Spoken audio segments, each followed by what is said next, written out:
They'll bring a barge over too. They can be on those. If the town gives permission to park the barges. Call the meeting to order, the Wolfeboro Board of Selectmen meeting, Wednesday, June 22nd, 2022 at 6:30. First thing on the agenda, do we have non-public tonight? Mr. Chairman, we have 3 items, pending litigation, real estate, and employment. And I'd also like to just have the board formalize for this particular meeting, making a motion to move public input toward the end of the meeting and not having one in the beginning. Okay. I'll make that a motion. And I'll second that. All those in favor? Aye. Consider meeting minutes of the 15th. Mr. Chairman, I'd like to table those. They came out either late yesterday or today, and I haven't had time to go over them. So I'll make a motion to table the minutes of June 15th. Second. All those in favor? Aye. Okay, first public hearing. Wolfeboro has a temporary event permit. The Wolfeboro Board of Selectmen consider a temporary event permit for the Be the Match to host mountain bike race on trails at Abenaki, July 23rd, 2022, 8 a.m. to 6 p.m. I don't see anybody here for that. We do have a map of the trails, Mr. Chairman, that they propose on using. This is one of those items that it's very difficult to pinpoint which trails that they are using because they're not yet well identified. So we did ask for the trails to be identified, and that's what he responded back with. But he has provided us with a map of the trails to be used. If I remember, I thought he said last week, too, that they were doing the same trail that they used the previous year at the race, if I recall. We don't know what they are. I felt that there were a couple of things that I would put into a motion later, but I think they should use only the hand-built trails on the Spray and Abenaki parcels, that we should not allow any upgrades, new sections, or new trails, that we need a map that identifies the names of the trails, and that map should be provided to the town manager about 3 weeks in advance of the race for his approval. They can use the climb trail and the flow trail only if the town has approved all the changes that the single track needs to make in terms of signage, repairs, and maintenance to open those trails. I would like all participants to sign a liability waiver in the name of the town, and I also feel that we should know of any accidents that took place on the trails. Those are things that I thought of. We can put those in the conditions without too much problem.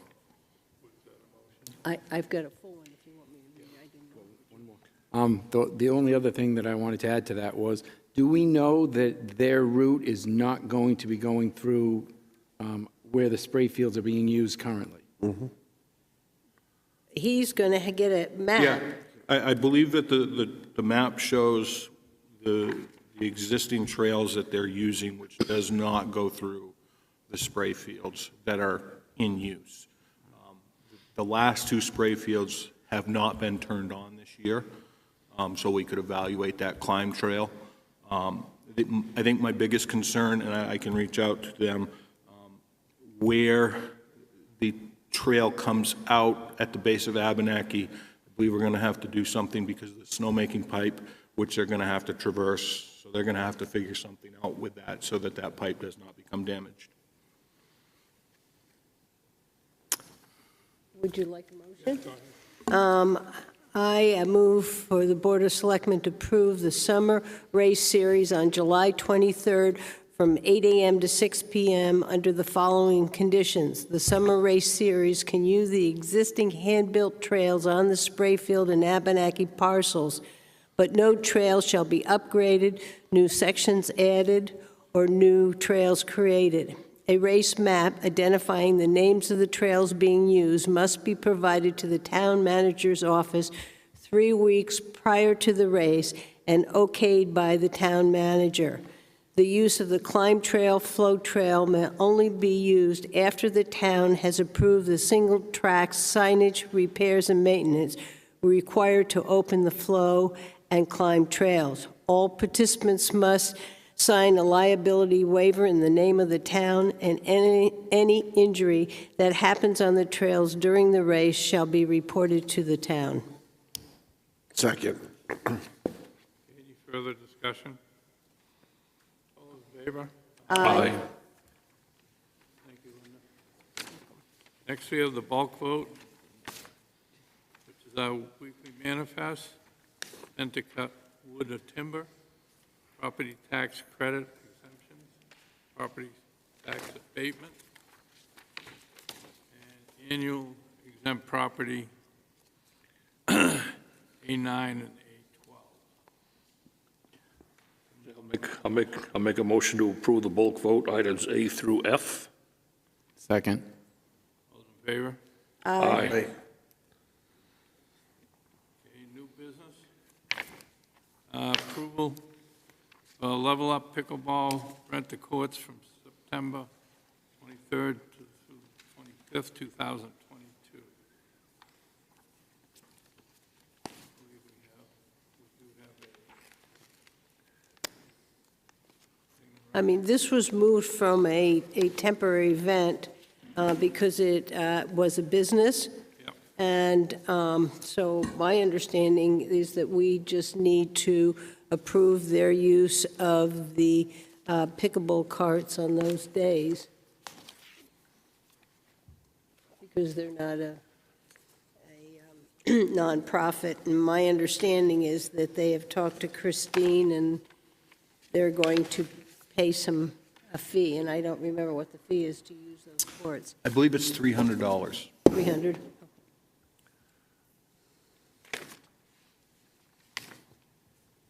Okay. The motion up for a second. I'll move that we grant Level Up Pickleball the use of the town pickleball courts on September 23rd through the 25th for a cost of around $300. Second. Okay.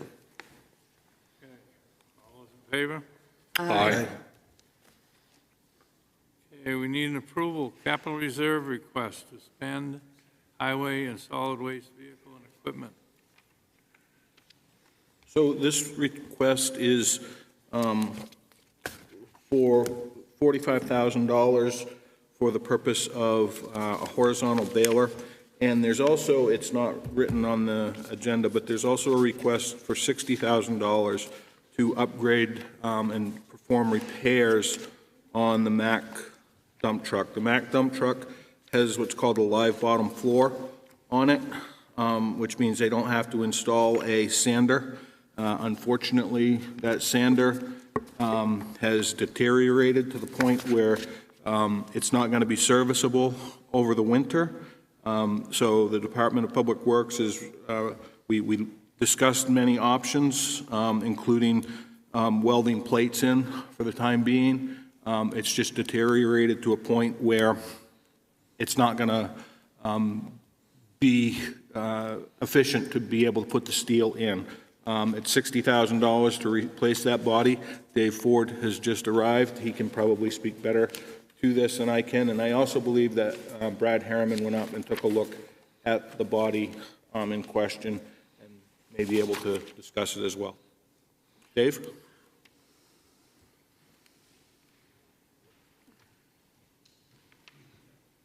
Thank you. Sorry about that. You guys are going quickly. That's great. And there also was the memo, which kind of laid things out. Again, so I'm more than happy to answer any questions, and this is pretty straightforward. The one thing about the prices, what we're seeing, is going to it's kind of scary when we look at the long-term plan. We were looking at slow escalation, 1 or 2% a year, and this year it's going to jump dramatically. So we're, trying to make the vehicles last longer. All the new vehicles we're getting were undercoating. Brad had a great idea. We've already ordered the fenders to help protect salt from coming up underneath. So doing everything we can and trying to work within the capital reserve fund authorizations we have. So yeah, we appreciate your help on this, and we go through, go forward with that. You know, just to add too, that, you know, I went up and checked out the body and stuff, and with the estimated time we want to keep this truck in service, it does make sense to upgrade the body. It's, you know, right now it would be, as Jim said, inefficient. It also won't be very reliable to run it this year and even any years beyond this the way it is now, because it'll be in the shop, you know, percentage of the winter anyway and stuff. Our downtime would be short trucks. The fact that we're going to keep this truck for at least another 7, 8, maybe 10 years or so, anyway, it makes sense, you know, put this money into the truck. It'll you know, extend the life of the truck to what we want it to be. So I felt this is a good approach to taking care of the problem. Anybody have any other questions? Sounds good to me. Somebody want to make a motion? What's the actual amount of money? So it's 60,000 for the Mack dump body, correct, David?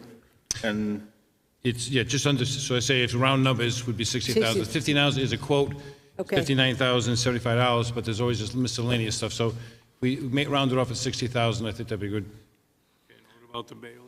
The baler's already been authorized. You gave us that authorization earlier. It's on order. It should be coming in any time now. A lot of people have been asking about the plastics, you know, unfortunately. So it is on, hopefully we have it shortly, so. And that baler's out of either one of those 2 years' amounts that we've already purchased? It's already encumbered. Yeah, it's already in that number you're giving us. Correct. Okay. I'll make a motion that the board approve the highway department to remove and replace the dump truck bed for HD3 2014 Mack 10-wheeler to the tune of $60,000. Second? Okay, any other discussion? All's in favor? Aye. Thanks a lot, appreciate it. Dave, the Mack trucks, have they not lasted as long as you originally thought? I thought we paid more, and then we thought they were going to be better. Right, you got good recollection. So we, at that time, they were making the Granite Series, the Mack truck. It was a little bit smaller, so they brought the price down, so it was close. We went and we talked about investing more, thinking that it would last longer. We also looked at using a dump body that also had a live body, which we could not have to have a separate sander. So we went, and that saved us some money on the body at the time, which now is not, you know, we regret because the salt has got in there and it's creating more problems than it's worth. And it does a lot of work in the summer hauling wise, so we got to put the plates down to protect the live body. Over time, it's got worn out, and so we kind of made some mistakes with it, and it has been a disappointment. But I would also say internationals have been a disappointment, and as I talked to other towns, it's kind of a problem with the new trucks and the emissions, and it's part of owning these vehicles. They're high maintenance. We got to do better in terms of preventing the rust. I think that's the biggest thing we can do something about. So we're really focusing on trying to maintain them. Thank you. Very good. Next, we have consideration, amend the rules and regulations for the town cemeteries. yeah, so I believe Amy's on this evening to be able to speak toward this, but she's receiving a lot of requests to put multiple cremations in the same plots, and she's looking for an increase in the rates. Amy?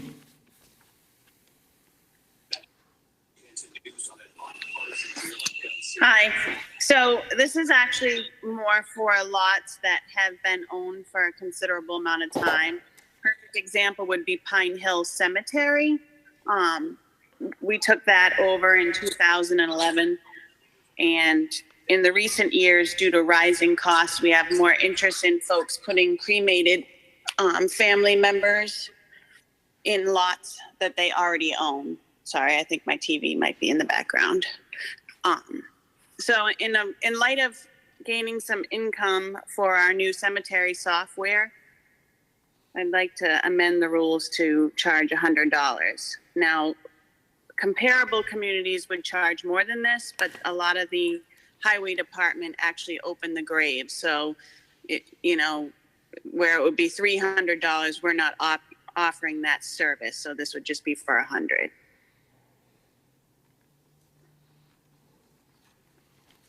Is that the only thing you want to change, Amy, as far as for now?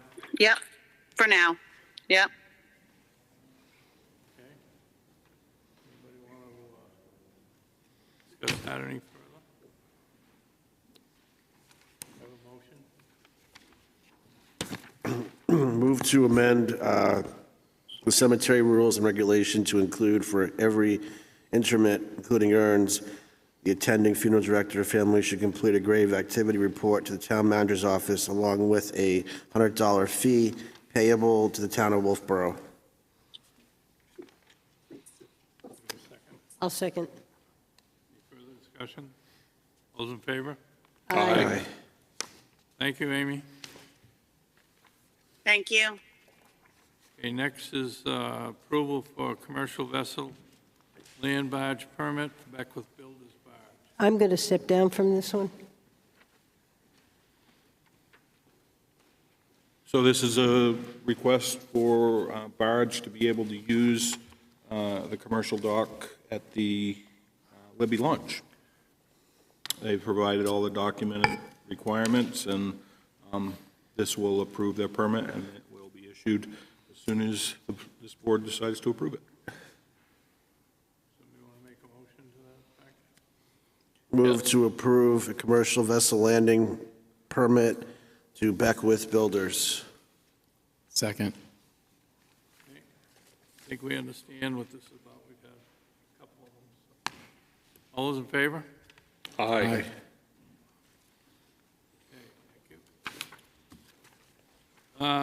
Presentation, Municipal Electric Department Power Plant.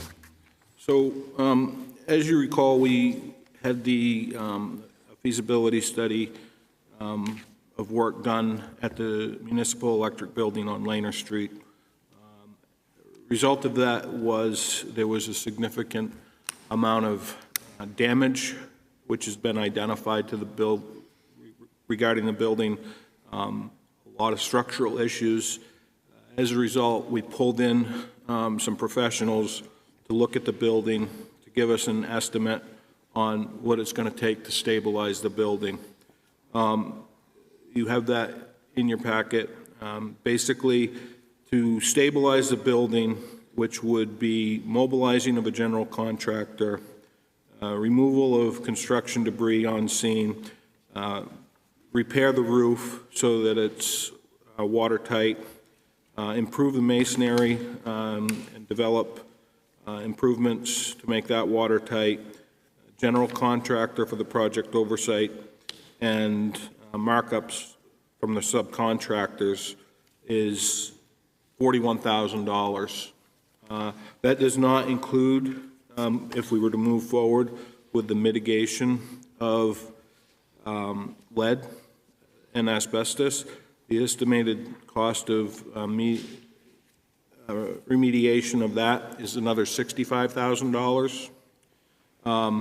And we also have an estimate if, and that just gets the building stabilized. That doesn't get the building so that we're able to use it for anything. That would have to go forward from that point. If we were to tear the building down, it would be approximately $100,000 with approximately $15,000 required for final landscaping. I believe Dave Ford was with them when they went through this. I believe he or I should be able to answer any questions you may have. I have a couple of comments. One, we came to this after we got the feasibility study that the Girl Scouts wanted us to get from their project. And then when I was thinking about it, I went back to the charrette, another piece of a document that we've spent some time and money on, and it says here, the Municipal Electric Department building. This building is an unfolding timeline of 3 eras of structure. We agree with the Girl Scout proposal to invest in it, bring it up to current code, turn it into a new community center for teens, and a new senior center. And that seems to fit in line with what all the people who came. So as far as I'm concerned, I think it's appropriate for us to spend the $41,000 plus to maintain the building and to get this back on our CIP eventually for a community center. So I would vote in favor of doing this. Jim, would this money come out of the electric fund? Good question. Shouldn't it? That's an excellent question that I There'd be, really would be an can't answer. impact to the. I think the remediation work absolutely should probably be municipal electric, but I guess the question going forward, if we're going to repurpose this as a general government building, should the general government pay for it? Well, yeah, I think the initial repairs, though, I mean, just to bring it up to safety, that's safe. And then no matter what the board decides or what people come forward with, who knows that maybe the town sells it to a nonprofit or sells it to, somebody that's going to restore it. I have no idea going forward, but, just the repairs at least, I'd be in favor of those. But I think, we probably should look at the electric department as the one that picks that up, personally. Yeah, I mean, this is going to be a ways out. Yeah. We've got a public safety building that's going to be a Yeah. big, huge amount, and I see it as stabilizing a building to use in the future. Well, I think that we're in agreement to stabilize the building. I think that it was up to how we're going to pay for it. Like, I can do some head scratching and look at some budgets and work with a couple different department heads and see what we can figure out. okay. Same with Barry. Yep. Together with him. Yep. How soon do you think we have to do this? We could also put it out as a warrant article if So, we can't get it in the 2022 budget. I mean, I didn't speak with them, but I'd like to get it done before snow flies. I don't know what your thought is, Dave.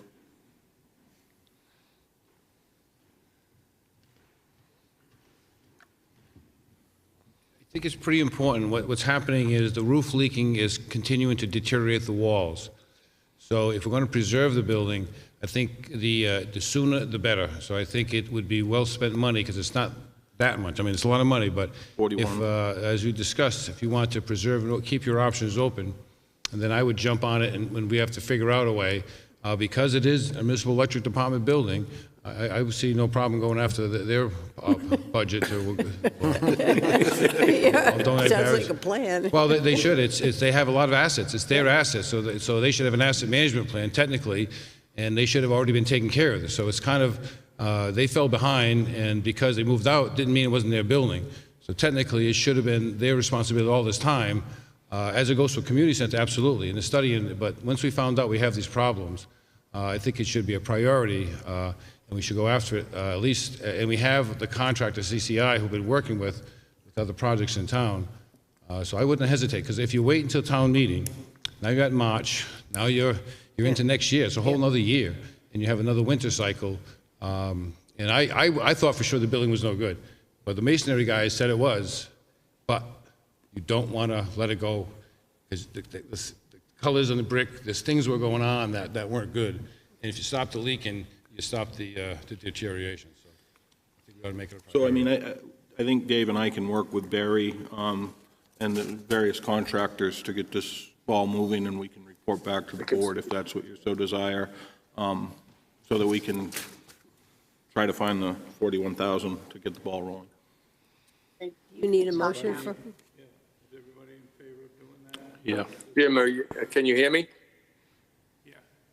I think that's Barry. Go ahead, Barry. Yeah. Good afternoon. So, it was my intent this year. We have some money. We're up on purchase power this year at this point,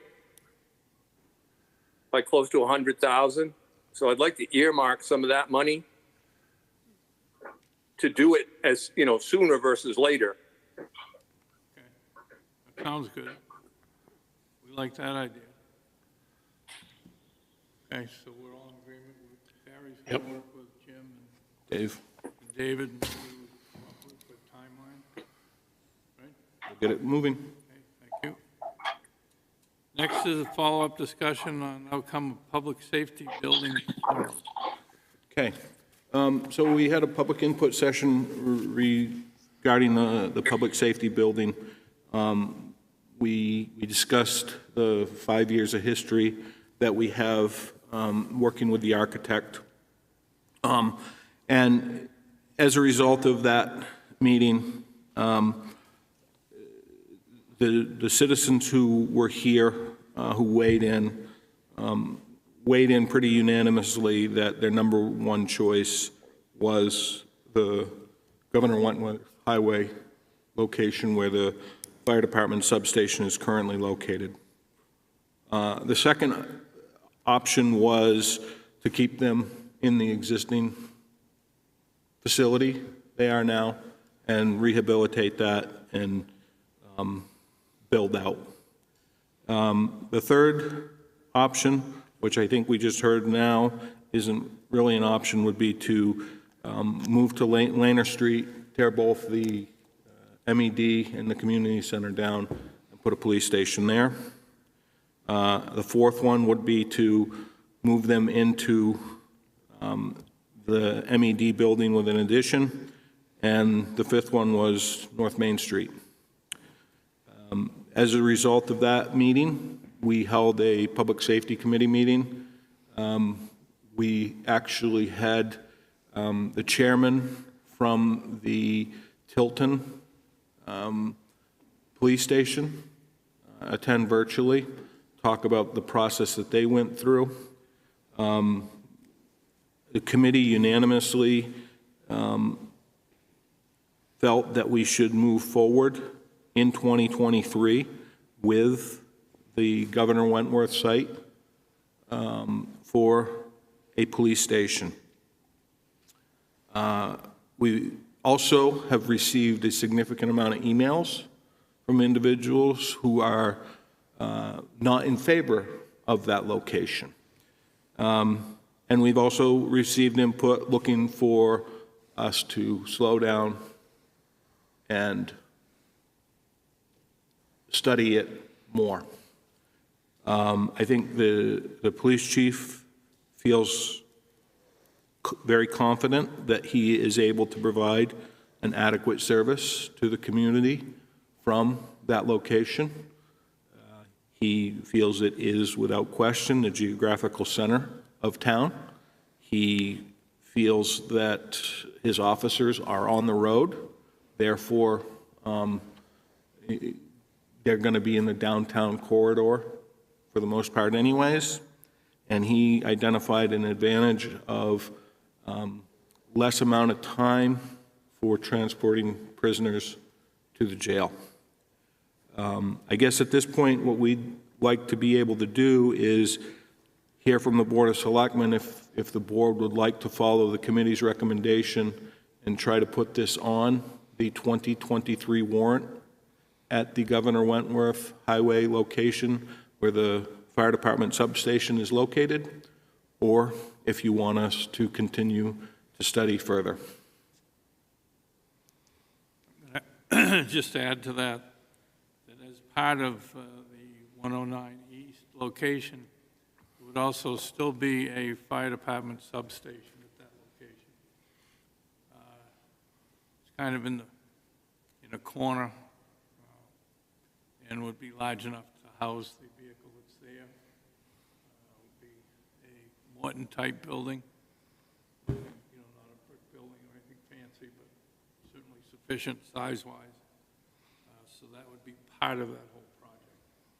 That vehicle will be still in that location. So the committee decided that was the best place to go. Have all the basic plans that will fit on the location, same as some other sites that we dealt with. Anybody got any other questions? So I grew up in Chelmsford, Mass., and we had one small police station that was on the outskirts of downtown.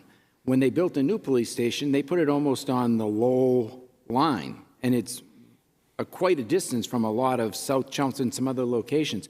But the officers aren't at that building all the time. They go there to do their business, and the majority of the time, they patrol the town. And it's worked really well. Now, the fire department, we had multiple fire department locations in town because the town is a large town with a lot of people, and you needed quick response from the fire department. So I agree with this proposal. I think this is a good proposal. It gives us a substation for the fire department, like Dave said, and police, they do their beat, as they used to call it, and they're going to be covering the same parts of town that they were when the station was located in downtown.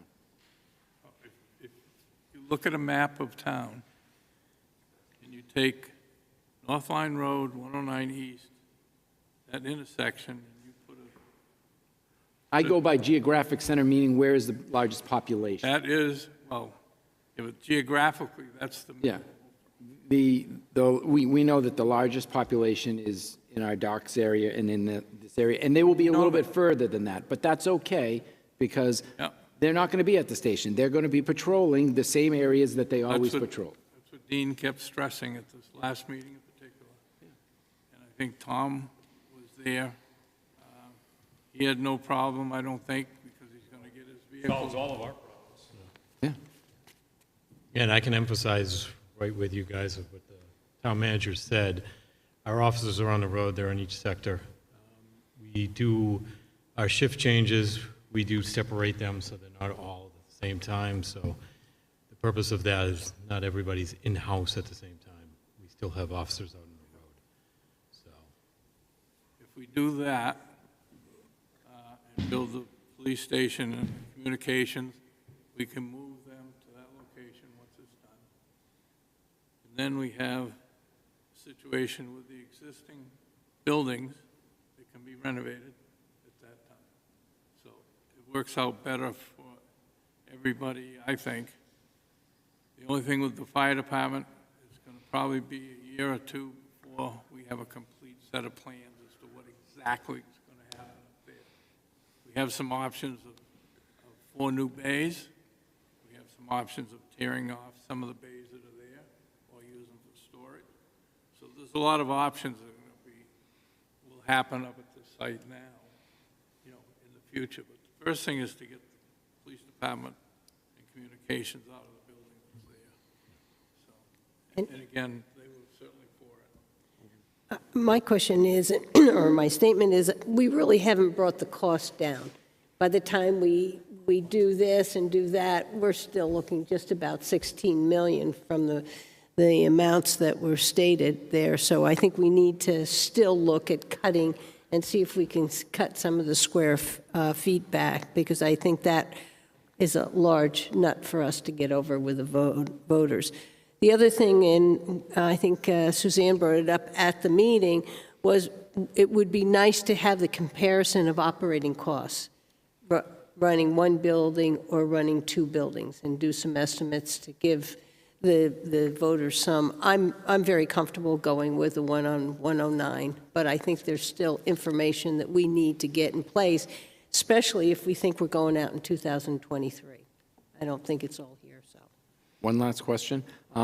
Will we need the same amount of expansion and renovations at the current fire station if we're going to have a rebuilt or an enlarged substation where the police station is out on 109?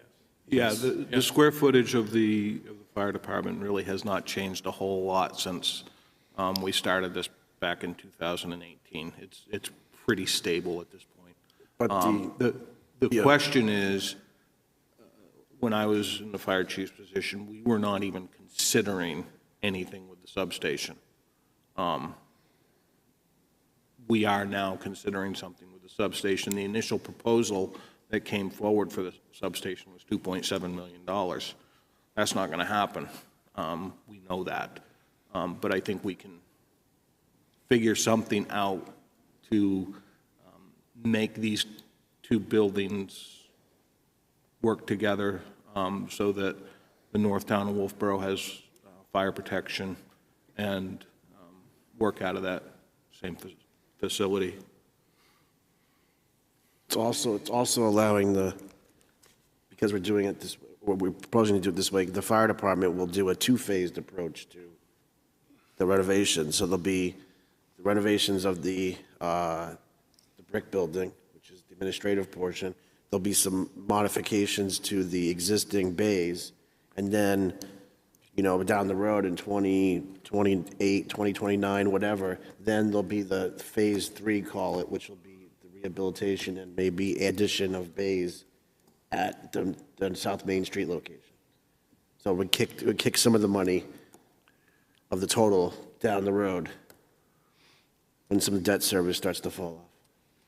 The committee now, if we start working towards this operation with the police out there, we can start to get better numbers together for each one of the projects. Like the numbers that were running around the other day were, if we stay where we are for both police and fire, the number was up close to $20 million. Now, the fellow from Tilton, which he invited us to go over there again, their building, we went over there, it was sheetrocked, and they were starting to paint. That's all one floor, the whole thing. But they had 3 acres, 4 acres. 4 acres. Right next to the cemetery over there, right behind the shopping centers. But their costs were considerable. But the problem I see with when you spread out a building, you get a lot more roof, you get a lot more siding, you get a lot more windows, you get a lot more doors. If you stack a building, so to speak, you get one roof system, you get one foundation. You don't spread it out everywhere. You're also more There are energy. some advantages to that. And the building that was originally designed for here, this location on 109 East, and North Main Street is a stacked building. Two-story buildings are also more energy efficient. Correct. So it just depends on what we want to visually see in the building from the outside as well. And we've saved $250,000 by just taking the brick off and putting siding on. Hardy board or something of that nature. So the group is still meeting. We have another meeting coming up, so Monday. I think we're going to work in the direction of 109 East and then renovation back here. Do you want a motion for that? I would like a motion to have the direction from the Board of Selectmen so that we can move forward and put the RFP out for our final design plan. I'll make the motion as stated. Second. This is a motion to keep looking at 109 East, correct? To move forward with, 109 East And the substation. and the substation.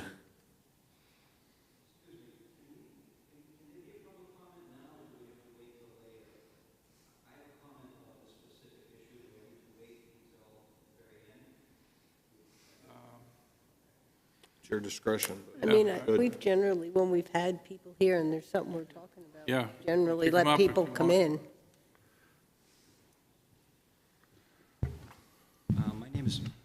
My name is Peter Galanis. I'm a resident of Wentworth Park, which comprises Fernal Crossing and Fern Ave.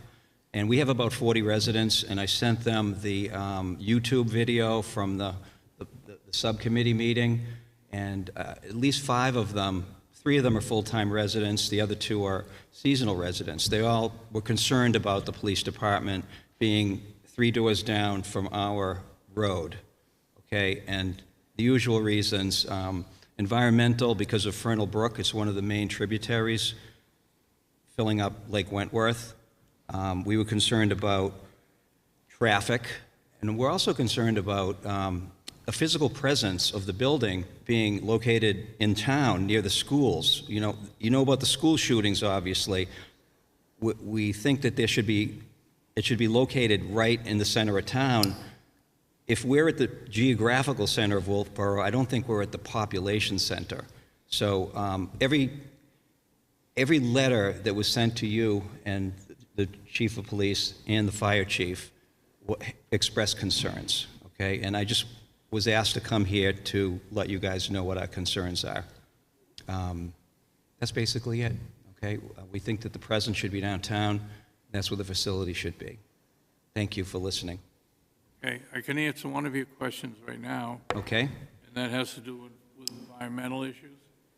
We have authorized $1,800 or so for an environmental study of that property. Right now, it's underway. Okay. Done. We've also been in contact with the Lake Wentworth Association in reference to it. The Wentworth Watershed Association. That's the same group, if Right. you will, the same Yeah. organization. Yes, all of those things have been touched on. They're not complete yet. Okay. We haven't had any formal meetings with them, but some of those issues are being done now. Okay. I'm not going to yell and scream like the lady did last week, okay? I just wanted to let you know the position of the folks that live on our road, and also Taken all kinds of information into all of these meetings, and anybody can go to the meetings if they're open. right. They're usually at the library. I don't think we were aware of that until after the meeting was held. I think the only people that showed up were the North Main Street people, because for some reason we just weren't aware. So, Well, anytime you can check with the town manager as well, because he's pretty much up to date. okay. Thank you. Thanks for listening. Or the chief, police chief, or the fire chief, for that matter. You're not going to arrest me now, are you? I was going to answer one of your questions there, that the concern of where we are, and it goes back to what the town manager says and our chief of police, Rondo, always mentions, is that our officers, I get it, we got 14 officers, but they're not all in-house. Most of them are out on the road. So knowing that our PD and fire department are together up on South Main Street, yeah, the presence is there, the building presence, but our officers are out on the road. They're in each sector Yeah. of the town. So we have a north sector, south sector, A and B. So they're out patrolling the roads. And we're lucky enough to have a school resource officer up at the school. That's great. So, You know those roads better than I do, but if someone has to leave from that station yep. at that location to get into town, and you have your sirens going, that road is crazy. I mean, the curves and the narrowness, you can kind of ride a bicycle on that road on 28 between 109 and downtown. So I understand Yes, what you're yes, saying. yes. You're saying most of the guys are out on the road anyway. Yeah, we have officers in certain areas. Gotcha. So, and we do that now. Okay, thank you. Thanks for listening. Okay? All right. We have a motion, I believe, to continue. Yep. In the, I seconded it. Yeah, we just have to vote. we just need to vote on it. We have a motion. Right, you're right. All those in favor? Aye. Thank you. Next on the agenda is our discussion of the tree inventory. So I'll touch on this briefly and hand it over to Dave Ford, but you should have all received this book. We did. There's also a copy of it at the library. It's a tree inventory which was done in conjunction with the state as part of the South Main Street project. Dave's going to have a passionate conversation with you about trees, I think. Correct. We talk about a lot of things that make Wolfeboro great. One of them are our trees. And we have a big opportunity, which is the 10-year plan. The state has a 10-year plan project, which is going to encompass South Main Street from McManus Road, the high school, in to Pickering Corner. We were very concerned last year or so with the tree disease. The emerald ash borer has been taking out a lot of the ash trees. We took emergency action last year, taking down about a dozen trees by the high school. They were dangerous. These trees are dying quickly, and they're creating hazards. So because of the big project coming up and having to know which trees we wanted to save and which ones we would be able to take down, we thought it was a good idea. So we split the cost with New Hampshire DOT to pay for this study, which is about $12,000. What they did is they went up and down the corridor, and over 660 trees were done, tagged and inventoried to see the species and the condition. The good news, we have over $4 million worth of trees just in this short stretch. The bad news is almost 30% of them are either dead or dying, and that's kind of scary. And you should be driving and looking, but if you're walking or if you're a passenger, if you just look, if you can see, a A lot of these trees are in tough shape. So what we're doing now is working with Bartlett tree experts. And first off, I would encourage anyone to take a look at it, because it's not only an inventory. It talks about healthy trees, what we should be doing to maintain them, what's good locations, and what makes the tree more valuable versus other trees. So it's really, really interesting. So we're looking at developing cost and whether or not we can get New Hampshire DOT to do some of the, help us with some of the tree removal. But I believe some of these are going to have to come down sooner than later. So we'll be looking at getting estimates from Bartlett and looking at emergency funding for this year, definitely for next year's budget. We'll be looking at increasing for tree removal.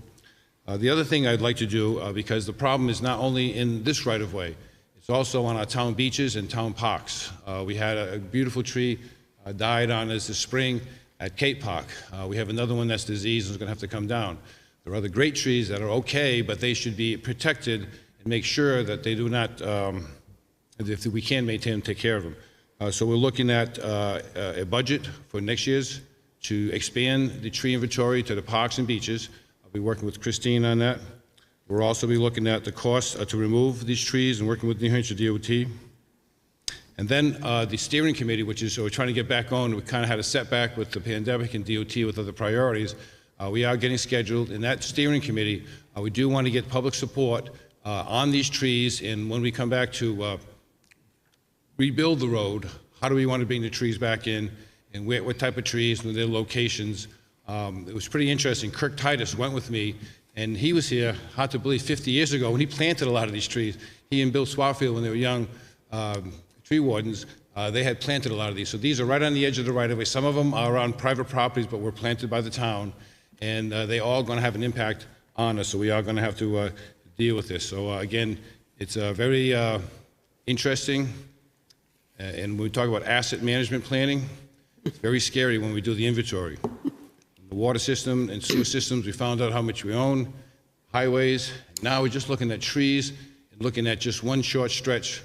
But we all can agree it's very critical that that tree canopy is something we do want to protect and we do want to encourage. So again, I wanted to bring it to your attention. And the one other thing too that Jim and I talked about was the idea of creating kind of a lead man position within highway or within building and grounds, to have someone that Kirk Titus could train to do this simple tree maintenance. Bartlett is experts and they can do certain, the climbing the trees and certain things have to be done by professionals. But a lot of the maintenance could be done by someone in-house. And Kirk now is our tree warden, but he's really a stipend and he's getting on, but he has the expertise. So I had someone working with him. So we'd like to try a pilot program this year and look whether or not we could institute that, where we would have one of our guys, not a new position, but would elevate someone, and they would be specifically dedicated for 3 or 4 months out of the year, looking at and maintaining all our trees, and he would be able to pick up on the information, knowledge that Kirk has. So those are things I just wanted to get. I'll take any questions if you had any questions. Yeah, I skimmed, not read this. I had to have my car serviced, so I took it with me. And there are a lot of trees that they have as soon as possible to come out. But with that, I would also like a program to replace. You know, you talk about if we can do it with the state, that's fine. But if the parks, because we do a Arbor Day proclamation each day, we know that that helps with runoff, keeps our soil, gives us, shade, and helps us with the heat and carbon, and so. I think that needs to be just as big of a priority as the taking down. So I'd like that part of it. I couldn't agree with you more. And to that end, we're going to be working with New Hampshire DOT in designing tree into the street design.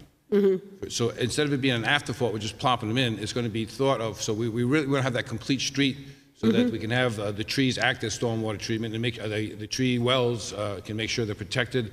Roots are protected, and also that they don't get into the wires, and we have planned for them and pick the right trees. So yes, that's definitely the plan. Yeah. So we'd like to say, okay, next year we get 50 trees out, 50 trees in, so we should get a program. We can't do it all at once, but to stagger it. And again, to get the public input on people who live around there, so the steering committee is going to get going again, and we do want to get people interested in this. It will be available online and at the library. So. And we just took one down at Cape Park. Yeah, I'd like to see one put back there. That's really what I'm saying, because that, is a place a lot of people come and hang out underneath the trees in the summer It is and beau- there. and, So yeah. we need to see Right. that. So that's Well, really and then one what, of the things we do have to plan, that's why I want to do the inventory there, because there are certain trees there that might have to come up before we start putting trees back in. Let's have a plan that makes some sense. I'm absolutely totally for it. Great, thank you. Any other questions? Yeah, I just want a quick one. So if we have $4 million worth of trees and we're going to lose 30%, that's like $1.2 million worth of trees. Do we only use Bartlett, or should this go out to bid to all the tree companies, all the companies that take down trees? Is Bartlett our exclusive company? No, or- no, absolutely not. So when we, taking down the trees is more of a service that we do bid out. The professional service of doing the inventory, they had the expertise, I think, and we went sole source to them because they were local and we have a good relationship with them. But going out to bid for new trees, for pruning, and for taking down dead trees, we would put together a bid spec to go out because it would be a big job. Right now, we have emergencies. We try to use local. We put out bids. Everyone's so busy, so sometimes it's, oh, who can we grab? Like on this tree here, I had to get it down, and Bartlett was going to do it. They were too late. Then we found someone else who came in and helped us out. So we try to use the locals as much as possible. But big jobs we like to bid. Yeah, for known work, we absolutely bid it out, but, as Dave said, we'll get a hazardous tree that we've got to take out now, and it's who we can find. One other thing too, which is, I apologize, but we've had a messed up couple of weeks here. It's kind of dealing with trees, but it's not dealing with this. We're dealing with trees on Pleasant Valley Road. We've had the commitment to do work out there. It is a scenic road, and we are starting work out there. We will be cutting brush, so I did want to give you a heads up that you may get calls. So we will be careful about not taking down any trees bigger than a certain diameter, but there are a lot of dead trees there also. Oh, absolutely. So in these sections of work that we're going to be doing, we will be tagging those trees and putting those out to bid because we have quite a bit that's going to go along with the drainage and the paving work. Also, because of the escalation of prices and trying to make sure we spend that money as best as possible, we do have an updated plan for you that I'm working on that'll be for your next meeting. Explain how I think what we'd like to do is rebuild more sections that are going to be permanent versus temporary solutions, which means juggling a few things. So I want to lay it all out for you, but I want to give you a heads up on that also. And again, that we are moving forward, though, so if people have any questions, they can give us a call. We'll probably just be careful going out there. We'll have some sign packages. And again, our hope is that construction will begin in late July and be done mid-August, and then be paving, in the end of August. That's still our schedule for this 4 sections on. And your crews came out and took care of the worst potholes, and I've gotten a number of compliments that we aren't going over all those holes.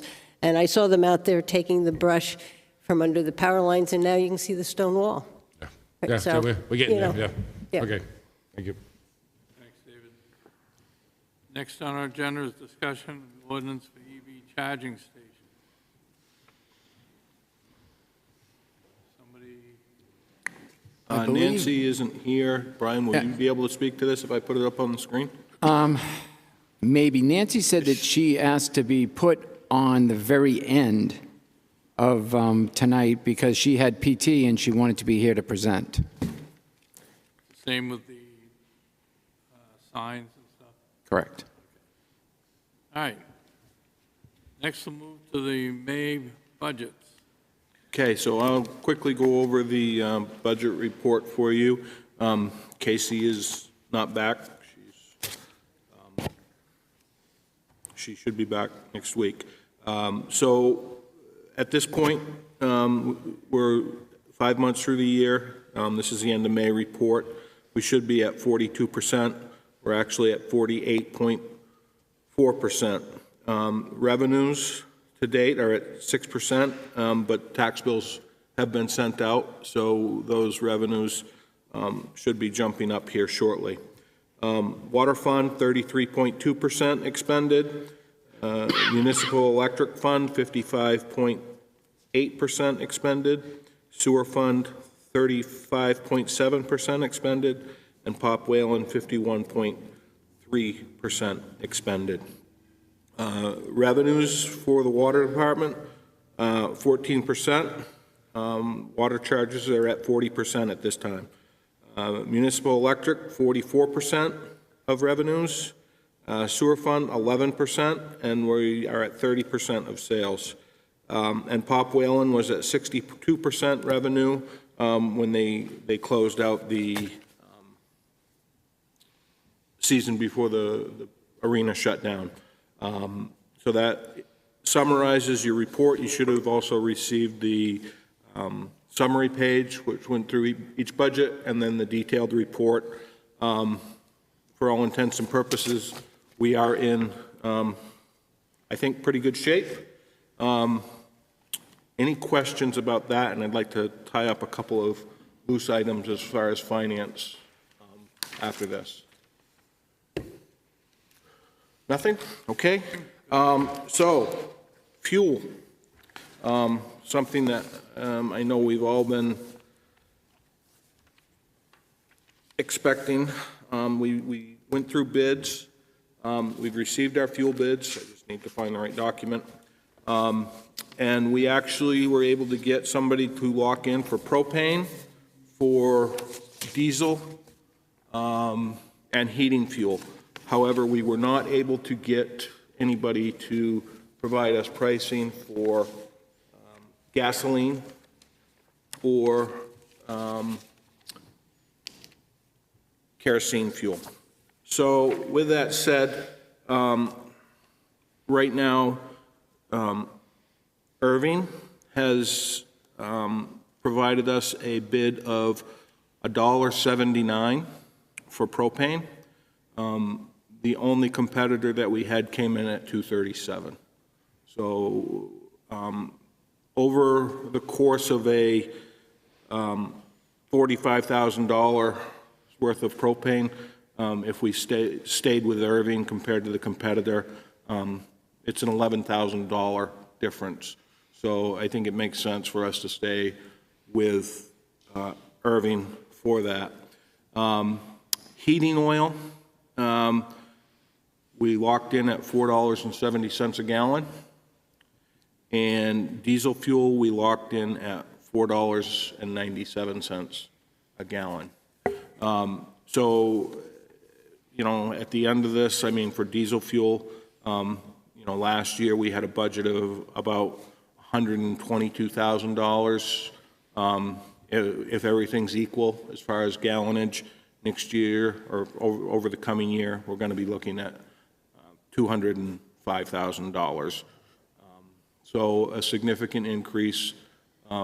However, for the remainder, the balance of the year, it looks like on diesel, estimates are we're going to be about $60,000 short from where we budgeted. And I've provided you, Board of Selectmen, with places where I believe I can make that $60,000 up, and then some. So I, with your permission, we'll sign those contracts and get those prices locked in.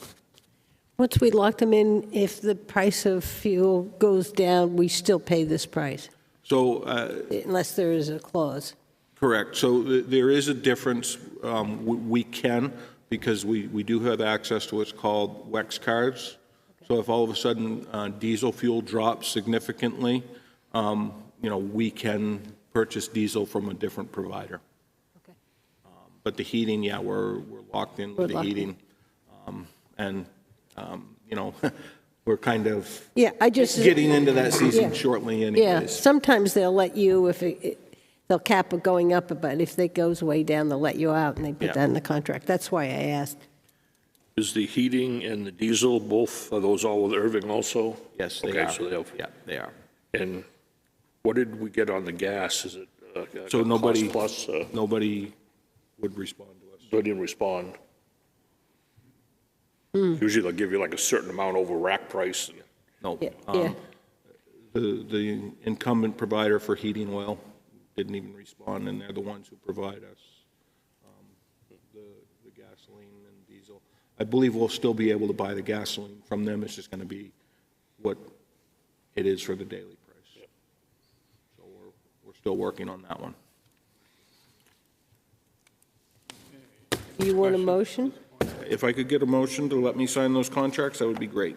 I'll make a motion that the town manager sign the fuel contracts. Second? All those in favor? Aye. Thank you very much. Thank you. Next on my agenda is town docks.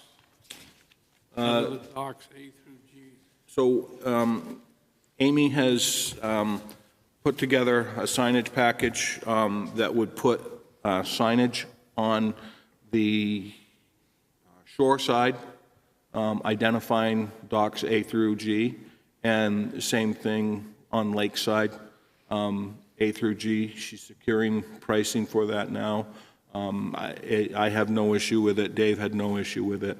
And it identifies those docks as we have them in the ordinance. Amy, do you have anything you'd like to add to this?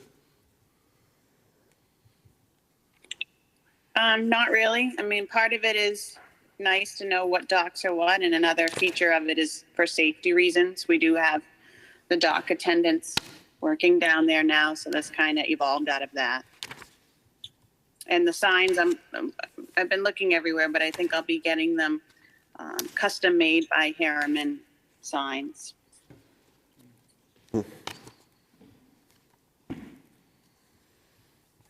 Jim, I'm wearing the dock attendant shirt, so if this will be the shirt that Stand up and show them the back. I'm wearing here. These are the guys out in town. The town has some very talented gentlemen and women at the Public Works Department and Water that have really stepped up and are helping out on the weekends. And so far, there's been a great response. I've been down there probably most weekends for a couple hours each day, and the feedback is tremendous. It's very well received. They're great ambassadors for the town, and gives people the opportunity once again to, be welcomed by somebody who works for the town of Wolfeboro when they pull up in a boat. Many people for the first time, and the same comments over and over and over again. It makes me feel so much comfortable to come into town when the town's busy. I don't like passing the bigger boats and coming in, to find a spot, so I wait. And I think wait times are, from what I've seen so far, are way down. So I think, the weeks ahead, it's going to get busier and busier and busier, and I think you'll be seeing these guys and girls out there, and hopefully, people are well received, and they'll be out there, 2 or 3 people during the weekends from about 11 o'clock till 3 o'clock, maybe some more hours over the July 4th weekend, since last weekend was so cold, we didn't have any attendance out there because there wasn't much activity. So, thank you. Yeah, and well needed. Today, I happened to be down at the town docks. There was no wind. There was a large boat that ended up sideways between 2 of the docks just because they were having a hard time docking and tying up. So, great service. Okay, next, approval for 2023 CIP guidelines. So you have the CIP guidelines in front of you. I had a conversation with Tavis today. A schedule will be coming out shortly, verifying with department heads that they're able to attend. Pretty much very similar to last year's plans. What I've kind of put forward as a goal for myself is public safety building, to get some movement on that. Continue to work on our roads, South Main Street, to start planning funding for that, and anything where we can receive a significant amount of grant funding, I feel is important as well. We were awfully lucky last year. I don't know if we'll be as lucky this year, but we're going to try and let the voters decide on that.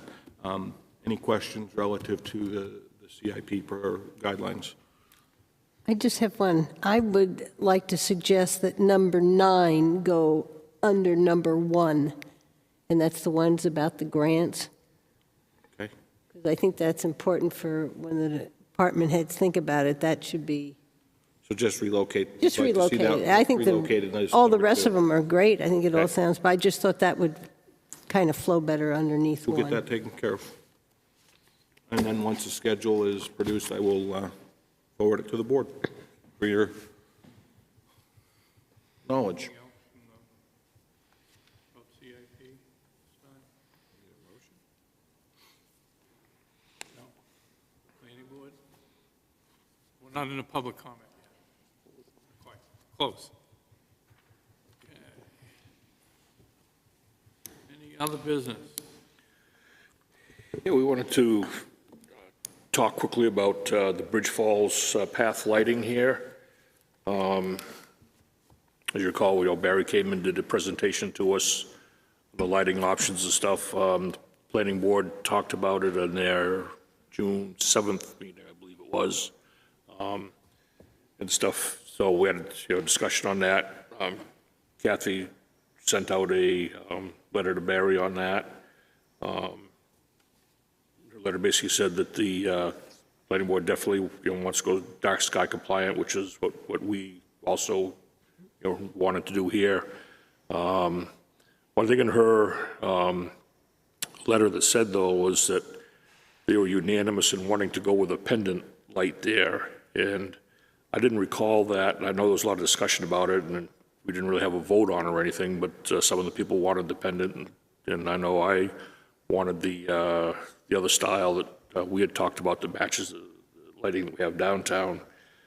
So I don't recall that we actually came up with a definite vote on a light to go with there. So I just want to bring that out, bring that to the board's attention and stuff here, and see what we wanted to do, because Barry wants to move forward and start getting the inventory decided on and get it ordered, because there's going to be some lead time getting it to start the project. So One thing that I can tie into that conversation to help move it along,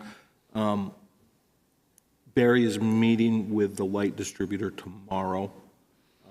He will be seeing if there are any of the lights that have the glass for the protection based on the type of lighting that the Board of Selectmen lean toward. However, what he's hearing from all the providers is anything that has glass like that is not dark sky compliant. So we'll know better tomorrow afternoon if he does have another product. I believe we are planning on a work session on Monday night to discuss roads. I'd like to bring it in front of the board to have you guys review it to make a decision which way to go. Or if for some reason they can't do it dark sky compliant, Barry would like to just move forward with what the board had for a recommendation and get that ordered. So that's kind of where we're at. So are we talking about the one that was the old-fashioned one without the glass, which was, and the reason we didn't choose that was because Barry was concerned about cleaning and maintenance? Correct. Okay. Yeah, he also thought there was the vandalism issue. Yep. But I'm sure that the bulbs are secured in there and they're protected so that they don't get vandalized. Most of the LEDs are covered with a plastic, not a glass nowadays. So they would probably be as resilient as the ones that are closed in, but I understand that the closed ones may keep out insects, bugs, and whatnot. I don't know. So they would get dirty less quickly, but an open one would be easier to clean out because you don't have to take anything apart. The pendant solves both those issues, but it doesn't match, so we didn't really have a good choice. It doesn't match what we have down at the town docks and other locations down Main Street, but it does give you dark sky compliant. It does keep more of the insects out. It is easier to clean. It doesn't look as dirty when it does get stuff in it, but it doesn't match what we have. Von Dugan, a member of the planning board. I'll put on another hat later. But my recollection is the only light fixture that was presented as absolutely dark sky compliant was the downlight. The other one was maybe. No, there was one that didn't have glass that he told us it was. Okay. And we can check on that again, but there was No, that is one. absolutely correct. Yeah. Was. right here, it's a full cut off, the Arlington series. Yep. And the And other, they were 2,700 to 3,000 kelvins, and they were 40-watt bulbs. is what he was using in all three different lights. 2700 is actually the one, the Kelvin rating that is the most friendly to animals and dark sky compliant, but you also want to keep your wattage down so that they're not bright irregardless. When you're walking on the path, you don't want to look into the light. The other thing the planning board did discuss was that the difference in the light would not be terribly bothersome if the downtown lights were fancy town lights and the lights that went down the corridor were more in keeping with industrial railroad type lighting, because historically that was a railroad corridor. So the planning board, I don't know that we voted on it, but I think that was part of the discussion. So explain what kind of light that would look like to us if you were It's the using. third option. It's the down one. The pendant. The other one that Pendant. we talked about, yeah.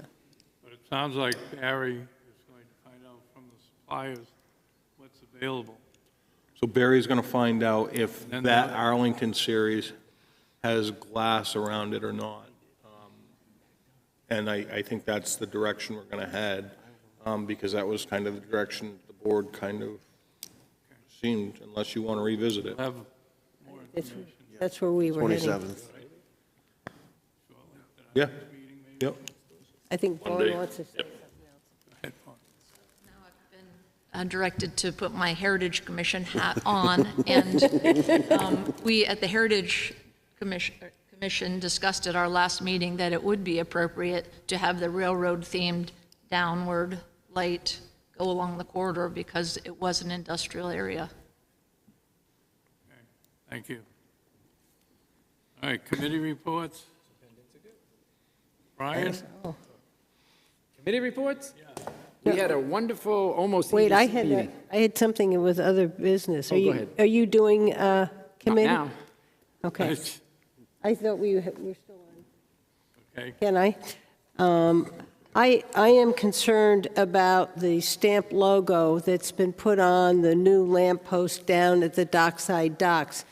I was walking around and looking at how the work had been completed and noticing how nice it was when I saw 4 stamped logos under each lamppost base facing the lake and one on the lampposts on the dockside. So one has 2. I was surprised to see these logos. They're permanently stamped, and it is advertising Northeast Dock and Barge. Northeast Dock and Barge was a subcontractor for the dock project. There was no request to the Board of Selectmen requesting permission to stamp these logos on the lamp. On Monday, at the request of the town manager, Sean Sicard, owner of Northeast Dock and Barge, sent a letter to the town manager requesting that the logos be allowed to stay. I'm against allowing those logos to stay for the following reasons. It sets a precedent that any contractor or subcontractor that does a project for the town has permission to stamp one's logo on the finished product 4 times. For example, if we hire somebody to do the Pickering Clark Park picket fence, this would mean that the contractor or subcontractor should have the same rights as the subcontractor for the docks, so that person could be able to stamp their logos 4 times on the fence. A business logo is a way for a business to advertise, and that should not be on town property. The town does allow contractors to advertise their business by putting down a temporary sign while they're working and doing the construction. I don't think any of us would let a contractor stamp a logo on our personal property, so I believe that we should ask the contractor to remove that logo, and I just wanted to see how other board members felt, and if they agree with me, I have a motion. I'll make a comment about that. Most schools in this building, right here that we're in, has a plaque downstairs which tells us who the contractor was, who the architect was, and who did the work. You see that at banks. You see the same thing at the high school when you walk in there. or into the Art Center at the high school. You can go to most police and fire stations in most towns and see a placard that says, again, who the contractor was, who the architect was, and who the builder was, or also sometimes the construction management team.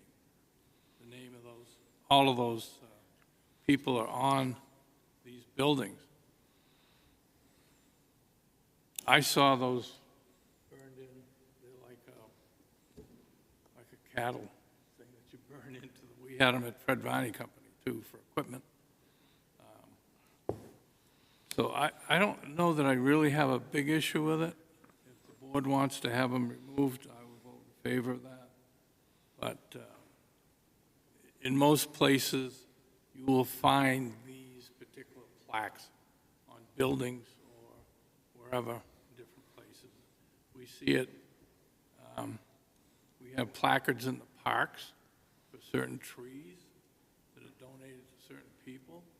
We have benches along the Bridge Falls path, which has, you know, those kinds of things on it. So I guess I don't see it as a big issue for myself. when I see a bench down on the Bridge Falls path, the person has paid for it, and that's in memory of somebody. That's different than... That's one, okay. Brian? So I agree with Dave that these names are in all these buildings, on benches, on parks. But I also agree with Linda in that those things that were there were asked to be there.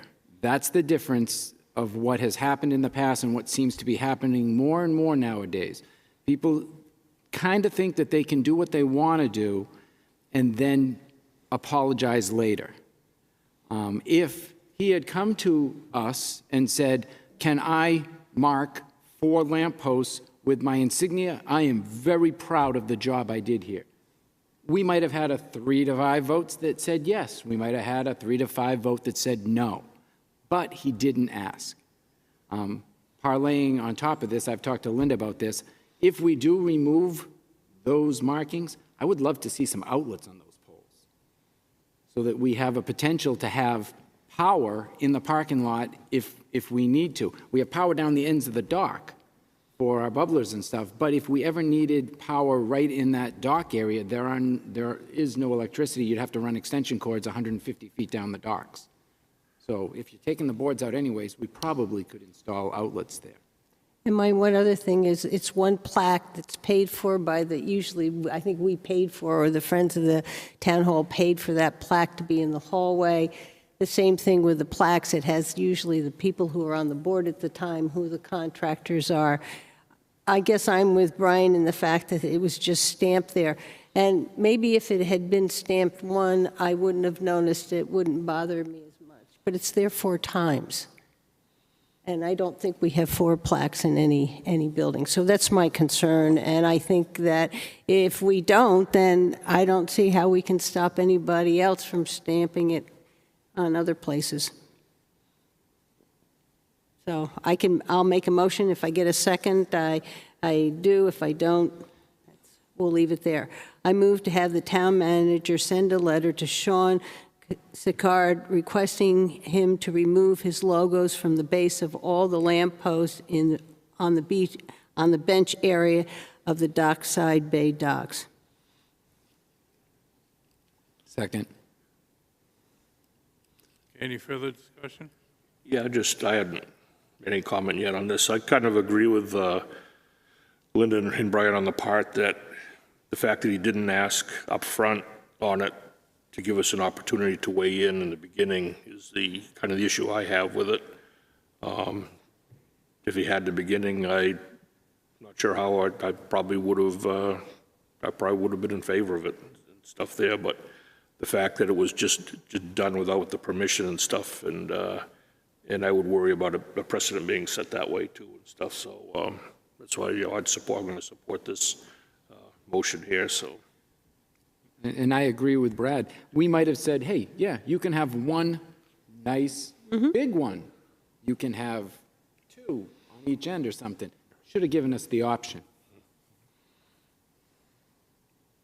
Okay. All those in favor? Aye. Anybody opposed? write a letter on that. Yep. Any other business? Committee reports.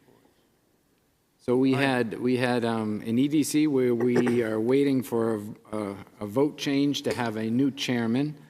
The meeting didn't have a quorum, so we had just a informal discussion and went on our way. Any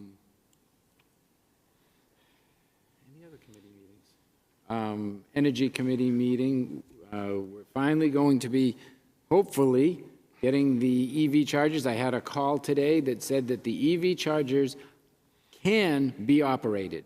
They aren't, but they can be. Everything is fixed on them and operational. Waiting for Nancy to come to the board and get the rates approved and the signs approved, and then we can fire them up. Brian and I had a cable, we had a cable franchise meeting that we ran a couple nights ago. You ran it, and you did a fantastic job. I had the Chamber Quarterly. I don't think we've discussed this since then. That was at Brewster Academy in their new Rogers Center, which is now the Grayson Building. If you haven't had a chance to see it, it's fantastic. It came out beautiful. The look over the sports fields and then onto the lake, it's an amazing structure in Wolfeboro. I don't even feel that when I walked in. You don't even feel like you're in Wolfeboro. It's very impressive. So congratulations to them on that. I had a police commission meeting last week, as well as a public safety building meeting with Dave and Jim. I had a budget committee meeting. I've joined Luke at the Chamber Quarterly meeting, and he's right. It's a beautiful building and beautiful view of the lake. We all went to the Public Safety Forum. I had 2 Library Trustees meeting, 2 Friends of Pop Whalen meeting, and Wolfeboro Waters met on Monday, and Richard Van Pol came to speak, and we're looking at doing some studies on the streams going into our lakes and the amount of phosphorus, and we may have something in relationship to how that's affecting the trout in the area. And I also went to that EDC meeting that needs to be rescheduled. I had one meeting that was with the Public Safety Building Committee. Let's see, we had a planning board meeting last night. It was a work session going over a lot of our ordinances and things we want to update and upgrade there, and also Wolfboro Community TV board meeting last week, so that was it for me. Okay, town manager report. Yeah, I just want to confirm with the board that are you all available, I believe it's Monday the 27th at 5 p.m. to discuss roads. I just want to clarify that as a work session.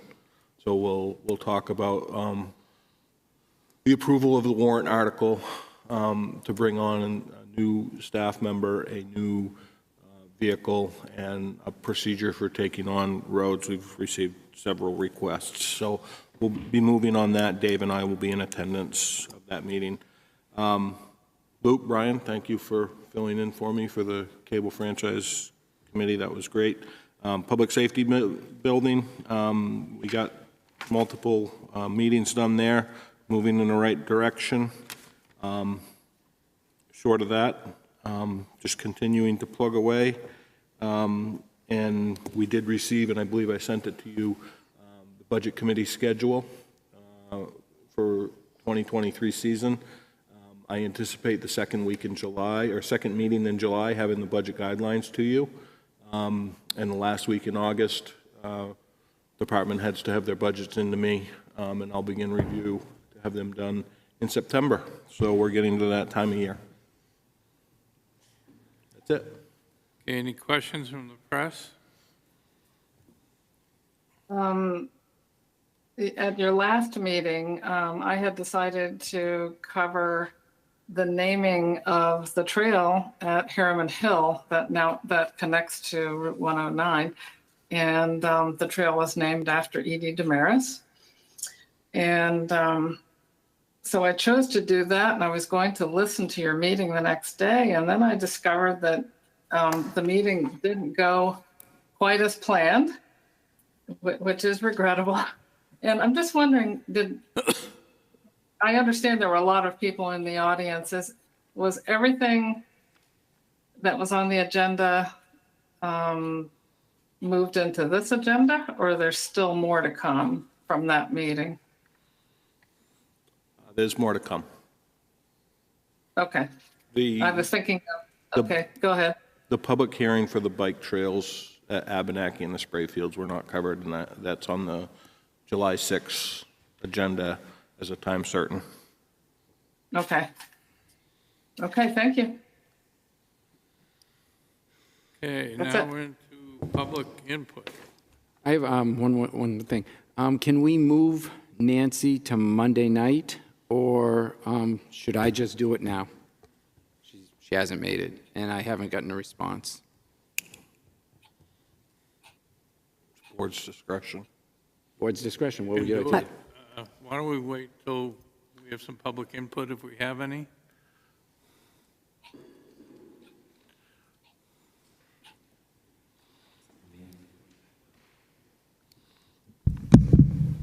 Maggie Steer, Chair of the Heritage Commission. I just want to share a few thoughts about the municipal electric building and how important it is to Wolfeboro. It's a building that has a great story to tell, and it tells its story well in the way it's constructed. It's interesting to know the circumstances for why there are 3 connected structures. Perhaps you don't know that the first electric plant was actually on Bay Street and powered from wood that was furnished by the Clow lumberyard there. And then in 1897, that was when in 1897, but by the shoe factory was constructed on Laner Street, and its power plant was that first little section of the electric building that is in the back.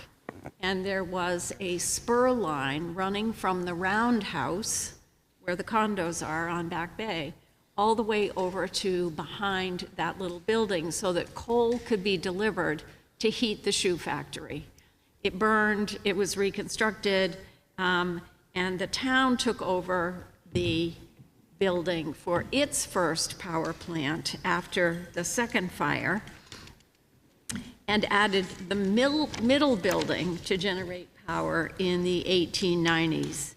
This was a gem of a building with decorative coins, great Scrabble word, Quoins, on the corners, and beautiful arched windows.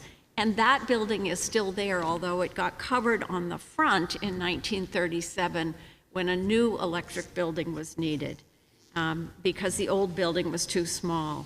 So the Sanborn fire insurance maps show all of this, and of course, the brick building made a lot of sense because of the fires that destroyed the shoe factory that was U-shaped around it, as well as many others. In 1976, when Kathy O'Meara published Remember When, she notes that the electric building really is representative of the growth of our town, and I couldn't agree. It also represents our energy independence, which is something I think we're all very proud of here in Wolfeboro. Even though we're no longer producing our own power, we still have our own electric commission. The Heritage Commission definitely supports buying time to find the right use for this building by putting a new roof on it. I have no doubt that it would be eligible for the state register or the national register, and I'm happy to work on that nomination if you would like me to. It's a great example of its type, and these buildings are getting rarer and rarer.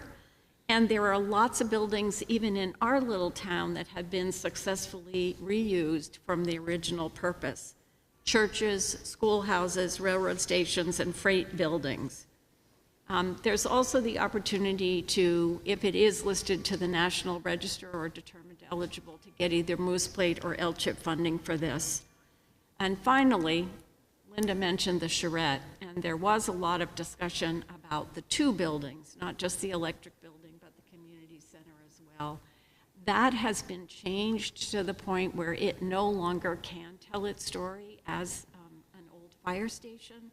And so I just want you to know that in this planning process, I personally feel that that building could be sacrificed to do something creative and really positive for the electric building and for the benefit of the town and its citizens there on Laner Street. It's a critical site, and it's really a marvelous structure. So I just wanted to say that. Thank you.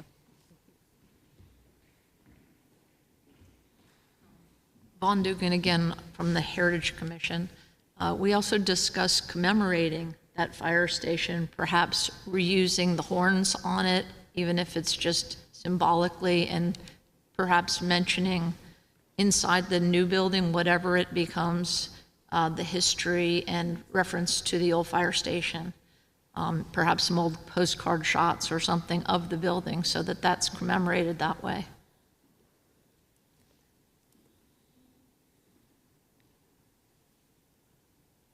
Anyone else? Suzanne? Suzanne Ryan. 3 items. One is, Mr.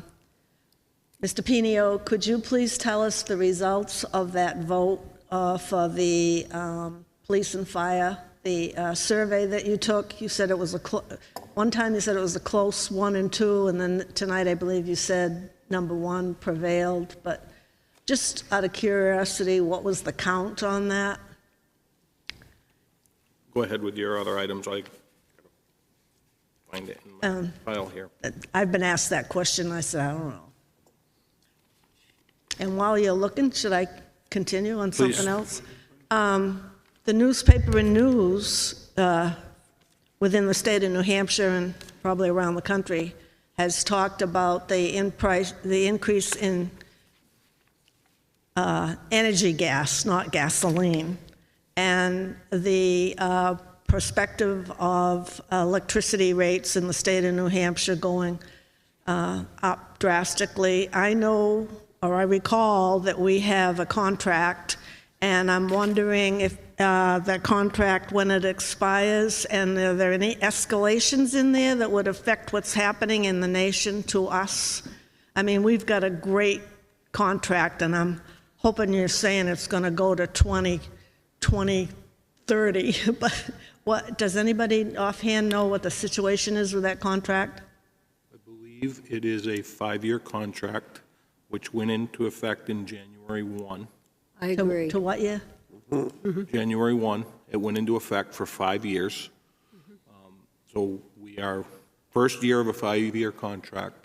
And if I remember correctly, it shows staggered increases, but it's minimal. And actually at the end of the contract, when it was all grossed together, we'll be paying less for energy than what we were under the previous contract. So we can breathe easy for a while. We were lucky. We're very fortunate. Put it that way. We were absolutely lucky. Barry always treats us well. Barry, the attorney we spent the money for, and Mayhew, we hit it perfectly. So, and that was about 2 years ago now we signed that contract. Yeah, we did it early because the gas was so low at that time. He said it was time, and we did it early. I think it's nice for the public to hear that. Did you find the vote? I did. So option 1, 3 votes for the, this is the first round, 3 votes for the remain at the existing facility, no votes for the North Main Street, 19 votes for Route 109, 1 vote for Laner Street, new building, and 0 votes for the MED building. When they went to the second round of stickers, there was 7 for the South Main Street location, 6 for the North Main Street location, 2 for 109, and 0 for Laner Street. Third round was 4 for South Main Street, 1 for North Main Street, no votes for 109, 7 for a new building on Laner Street, 6 for MED with an addition. Fourth round was 1 for the existing. PD on North Main Street was 1, 109 was 1, Laner Street was, with a new building, was 6, and remodel was 8. I will email this to you so you can look at it. Thank you. But that's kind of how it laid out. And the third and last thing is trees. I was very pleased to hear that there's a report on trees, and I always wondered how we got to be nominated a tree city or tree town when not a lot of effort has been put into trees along the streets. But I'm glad to see that's coming forward. And I was extra pleased to hear David Ford say parks and beaches as well. Now, I was on my computer trying to find my information for Albee Beach, but we have a very prestigious gentleman whose credentials none of us could believe. We got this gentleman to do a report for us on Albee Beach and the danger that those trees at the beach are in, and I believe there was an estimated dollar figure to preserve and save them. The roots are exposed, nothing's been done on them, and I would ask that that be moved to the top of the tree list. And please dig out that report. I don't even know if I kept mine. I kind of lost faith in it, so I probably tossed it, but... I'll check my file. I may have it. I know Linda, she's got a file a mile long. She'll probably have it. But I think that should be looked at, and when you're talking about CIP money, maybe something could be put in for the CIP for trees overall, and if not, something in a budget for this coming year for Albee Beach, preservation of those trees, because we will lose them according to this scientist. I'm sorry, I don't remember his name or title, but... I think it's the person who came on, talked to us about streams, because he said he had done work on Albee Beach. Thank you. Okay, any more? Yes. Again, on the heritage of our streets and the cultural tradition of street trees, I think it's, and I may be speaking for myself, it's very important that we reintroduce some of the big canopy trees, not just little fruity trees and flowering trees, but some of the large canopy street trees that are in all the old postcards. Okay.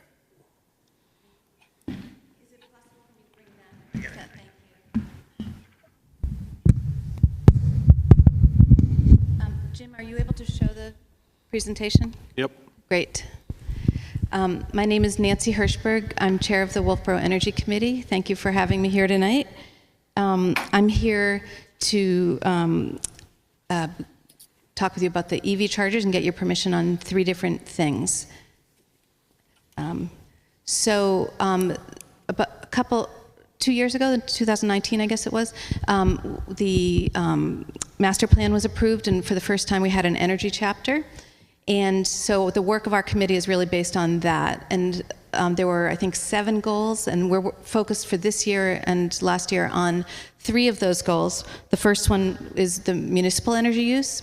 The second is adopting renewables. And the third is transportation, and it's that last one that I'm going to be talking with you about tonight. Jim, can you put it in slide mode? Does it go into slide mode where you... I had it there, but it won't Okay. All right, broadcast no problem. So the transportation goal, next slide, please. Yep. The transportation goal in the master plan is to encourage the reduction of transportation energy and promotion of energy-efficient travel in the community. Next slide. And I just wanted to show you, you can't really see it in this picture, but that's a picture of Fifth Avenue in New York in 1900. And if you look, it's all horse and buggies, and there's one car right in the middle of it. And the next slide is 13 years later, and it's all cars, and there's no horses. And the reason I'm showing you this is that it shows how quickly that transition from horse and buggies to vehicles happened during that period. And it's that kind of transition, you can go to the next slide, that we're likely living through right now as well, which is a transition from the internal combustion engine to the electric vehicle. And what this slide shows is by 2030, and this is a conservative one, it's expected that of new car sales, at least 30% of them will be electric. And on the next slide, it shows that means there will be about 25, in the next 8 years, there will be about 25 million EV cars in the US. So next slide. So why EV charger in Wolfeboro? The first is what I just showed you, that EVs are growing very, very quickly, and people who own them need places to charge them. So the whole infrastructure around them needs to be created. Most people who own an EV, all people, unless you live in an apartment building or something like that, have an EV charger where they can plug in at home, and that's where most people will get charged. So this is really mostly for people visiting, whether it's a day tripper or whether it's someone who's staying at renting a camp, and they don't have the ability to charge there, or staying at an inn or an Airbnb or something, or staying with friends who don't have a charging infrastructure. This is really mostly for visitors. There might be some people who have rentals and don't have the ability to charge as well. And just thought I'd mention that the Wolfeboro Chamber sees providing these charging stations as a promotional opportunity, and it says it will include it, but when I saw Mary last week, she showed me that they already did include it in their promotional materials. Next slide, please. So the goals of the committee in getting an EV charger were, first, to provide easily accessible EV charging for visitors. The second was to balance providing charging with also encouraging turnover so that no one plugs in and stays there all day and ties it up. So we want to get as many people who want to use it through the chargers, so there's that balance. And then, of course, we want to cover the costs while providing a reasonable value for the user. We don't want people to think we're jacking up prices or something, but we also need to cover our costs. And then finally, we want to learn from this pilot experience to inform any future EV chargers as well. So the way this works is the EV charger is down behind the new train station, the train museum, and it's we received donations to purchase the charger, so there were no town funds spent to purchase it. The charger is the software that operates it is a company called AmpUp, and so that's where someone goes up and they can either use an app on their phone or they can use a credit card and swipe it, and that's all through AmpUp. The way this works is someone comes up and uses it. That money goes to AmpUp, and then once a month, AmpUp sends that money to the town of Wolfeboro. And we've met with Casey and Brenda to go through how that works. And what we learned at the time was that the money for the electricity will be pulled out and paid to the municipal electric department, and anything excess is going into the general fund this year. If we want it to go to a special fund for paying for any repairs or future things like that, we have to go to the voters with a warrant article to create a revolving fund. So we'll be coming back to you in August with, and Casey already gave me an example of one, of a warrant article to create a revolving fund so that the funds can go back into transportation. So next slide, please.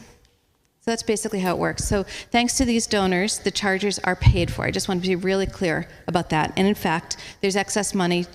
We also, when we bought it, we got a warranty, a 3-year warranty, and we paid for 5 years of the AmpUp service, the fund, where the dollars go. So what we're here, next slide, please. Then what we're here tonight are asked for 3 things. One is we want to go through the pricing that we'd like to charge the users to get your permission on that.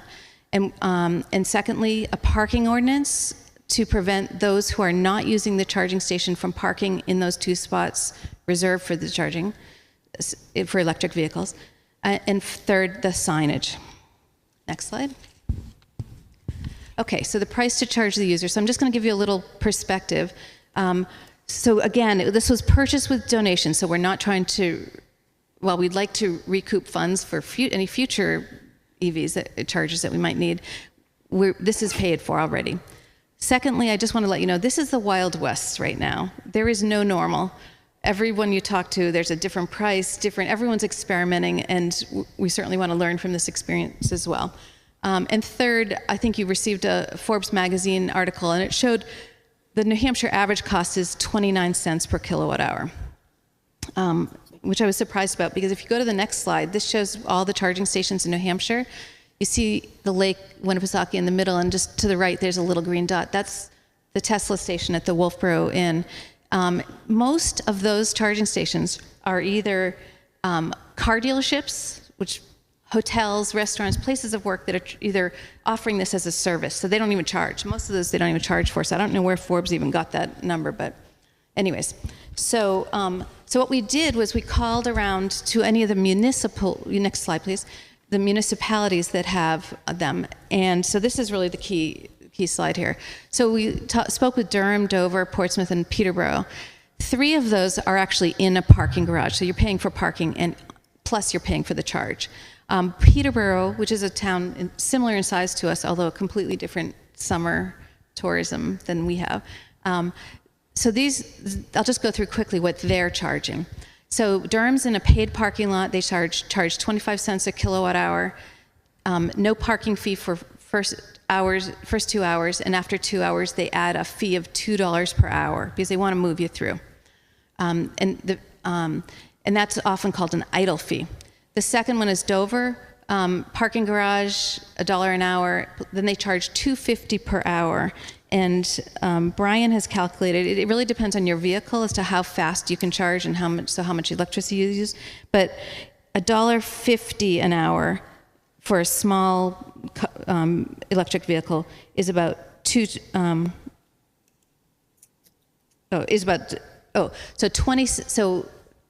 we're proposing 20 cents per kilowatt hour because our electric rates are so low. And that comes to about $1.50 or $1.50 to $2 an hour. So that gives you a sense. And then Peterborough, it's at their library, it's free parking, and they're charging $1.50 an hour. So that's about the same as the 20 cents per kilowatt hour that we're recommending. Next slide, please. So when we asked AmpUp, we said, what are standard charges? And they said, well, your cost for the power of 20 cents is really great. No one's going to complain about that. It's a really good price. They said it's pretty normal for places to let people charge for 4 to 6 hours. Idle fees, that's how you move people. We really wanted to balance moving people through there. So idle fees can be anywhere from $5 to $25 an hour, and that's to incentivize people to move the car. And then a grace period before that idle fee goes in of 15 to 30 minutes is pretty standard as well. So, next chart page. So what we're proposing to you is that we allow people to, now I should be really clear, those spots back there, people are allowed to park back there for 7 days. So it's not the regular 2 or 3 hour parking that we have in town here. We're proposing much shorter than 7 days. We're proposing charge time up to 4 hours. We're proposing charging 20 cents per kilowatt hour. We pay 14 cents, so that 6 cents extra would go into the general fund this year and hopefully in the future go into more transportation stuff for the Energy Committee. And then this is the one that we really struggled with, the committee. We spoke for so many hours about this, but we're proposing actually charging a very high idle fee to move people through. Because in the summer, and we don't know if we're gonna have 1 person a day use it or 10 people wanna use it. So it's really an experiment. So the idle fee is charged in order to serve as an incentive to move the vehicle. So we're proposing $20 per hour idle fee. We're totally open to lowering that if you think it should be lowered. We don't want people to look at Wolfeboro, so we're trying to gouge them. And then finally, a 30-minute grace period. So after the 4 hours, before you're charged that idle fee, you'd have a 30-minute grace period. So that's what we're proposing. So I'd like to stop here and just ask if you're okay with that, if you want us to modify things. Brian, you want to? Sorry. I just want to ask a question or two to help the board maybe. Does everybody understand what an idle fee is? Okay, because a lot of people don't understand what an idle fee is. I wanted to say that the grace period, you'll get notified 10 minutes before your charge session ends. You'll be notified again when your charge session is over, and then you'll have whatever is decided on 15 or 30 minutes extra to move again. And then if you don't move it after that grace period, so you, in reality, if we do a 30-minute grace period, you're getting 40 minutes to move your car, and if you don't, you get charged a $20 extra fee. It's like a parking ticket. Yeah. The conversation at the committee level was, if you've got a $60,000 car, is $5 an hour really going to make you move your car? And we want something to incentivize people, but we also don't want people to see us as a bunch of, Wolfeboro's trying to rip us off. So we're open to lowering that if you think it should be lowered. Just want to hear your feedback on that. I'm comfortable with what you are proposing here, and if you find out that the $20 is too much, just come back and we can amend it. Yeah, okay, that's great. There is also an 11% fee that's on top of our 20 cents a kilowatt. That goes to the Amp Up company as their service charge, because they have to, they have to maintain a relationship with the credit card company and with the payment company, which is Stripe. But that does not come out of our monies. That's tacked on top. Okay, so do you need to vote on that pay structure, or each one of these? Okay. I think you probably should. Move to adopt the pay structure as outlined in the presentation. I'll second that. Aye. I abstain. Can we get that cut and put into our minutes so it's very clear what we're talking about? Yes, you can. Mr. Chairman, I'm going to recuse myself from the next portion here in the signage because my wife had supplied a quote on this, so. Okay. On that. The next one's actually the parking ordinance. Oh, okay. Before we get to the sign. I take that back. So on the ordinance, and this, we had help from Tavis on this, is that we add no vehicle shall park in a we want people who are charging to park there, not people who aren't charging. So we had no way for that to be enforced. So we said, no vehicle shall park in a designated electric vehicle charging station parking space unless it is actively connected to a charging station. And the idea here is that this violation would be the same as other parking ordinances, so I think it's $25 for the first offense or something like that. It's in the parking. Yeah. 50? 50, 50, he thought 50. No, it's 20. Oh. 25, 25, and then 50 everyone after? Oh. Yeah. Oh. Sorry. Yeah, if you only have 2 parking spaces in the whole town, if it is busy, which it does get busy in the summertime, it's hard to find parking, and people will use that and take the $25 hit so they can enjoy the town. So if you want somebody that to be in there for just EV electric, I would probably recommend 50. Should we start at 25 and then see if it's a problem and then come back, or should we just start at 50? Do you think? Yeah, I would start at 50. I mean, if you really are trying to deter them, Yeah. I think that's what he's saying. Okay. That can cause some pain. Okay. So we should add that to the sign for sure. Yeah, we were just figured we'd just try and follow town ordinance. Yeah, make it not easy. rock the boat, and we would be okay with someone being penalized the same as at any other parking spot. But 50 is fine by me. Am I correct? We will need a public hearing on this one Correct. To change it, right? to add it or do anything. To add it or do. But okay, so this ordinance, the whole thing needs it, so it needs a hearing. Yep. Okay. Question? Have the signs been ordered? No, we were waiting for this. Okay. Yeah, so we'll have to wait again for that, because actually he did say he noticed this as that hearing. I think that's what Tavis said. No, it's No? not. It It isn't? wasn't This was noticed not as a noticed. hearing. Okay, okay. Is there a way on the app to put your name in a queue so that you know when it's your turn to go and charge? When you go onto the app, you'll actually see where the stations are located. This is for all stations. and it actually tells you if they're operational or broken, and it tells you whether they're occupied or they're open. So that's on this app, and that's on Electrify America and ChargePoint and Blink and all the charging companies. That's the way they do it. With this, you download the app, you create a wallet, which if people don't understand that, that's putting your credit card information into the app. You can either use a QR code and read the QR code on the side of the unit, or you can just take your credit card and you can just swipe it in and out.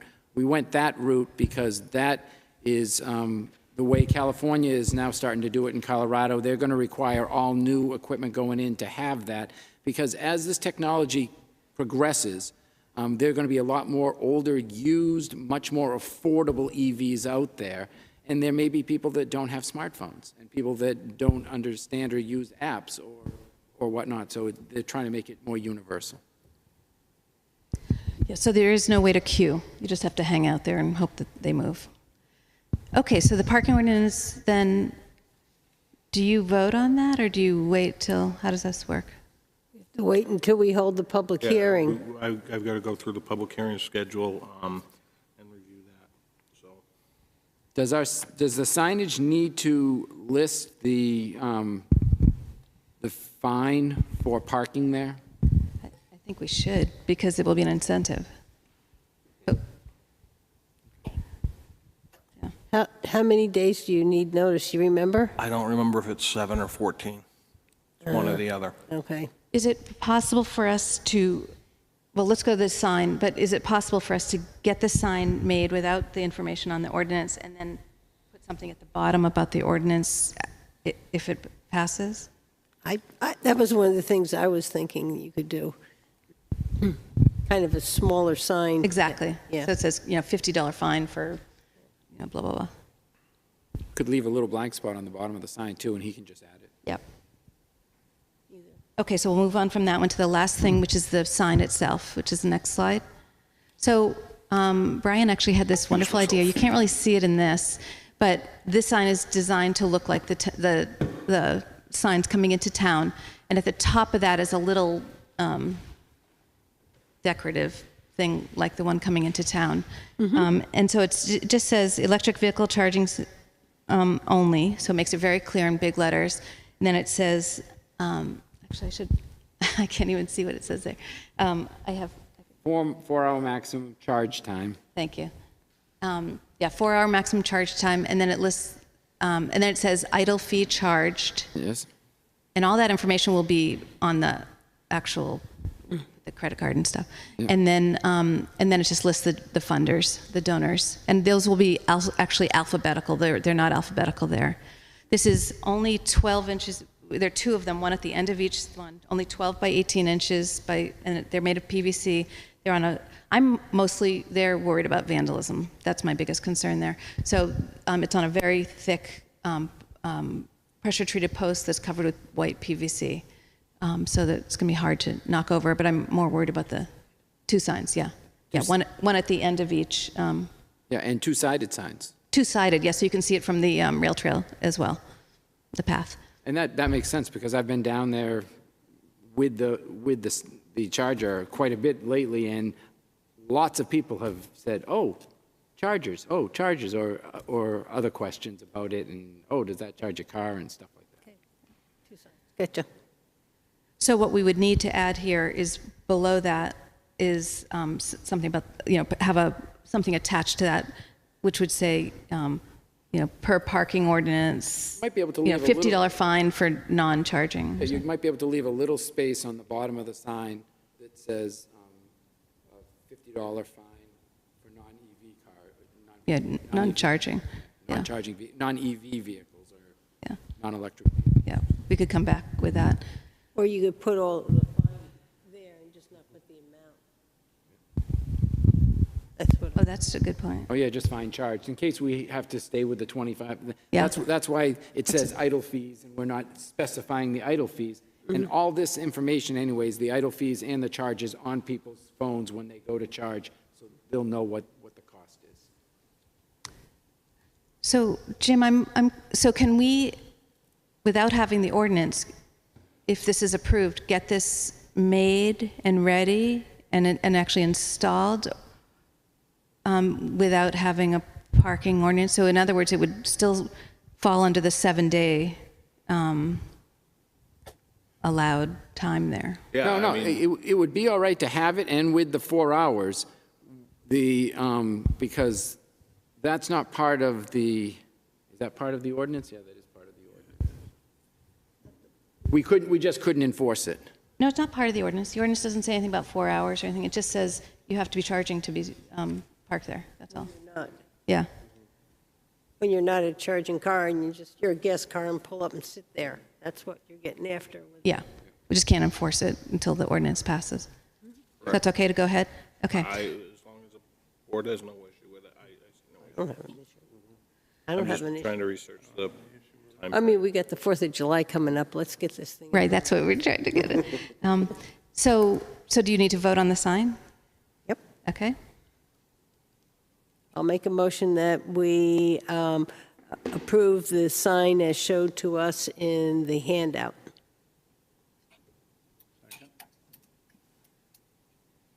All those in favor? Aye. At least we had a quorum. Thank you very much. You're welcome. We'll work with Jim on the ordinance and we'll report back to you on the usage. Thank you. Okay, need a motion? I move to, we go into non-public. Second. All those in favor? Yes, yes, yes. Yes. Thank you.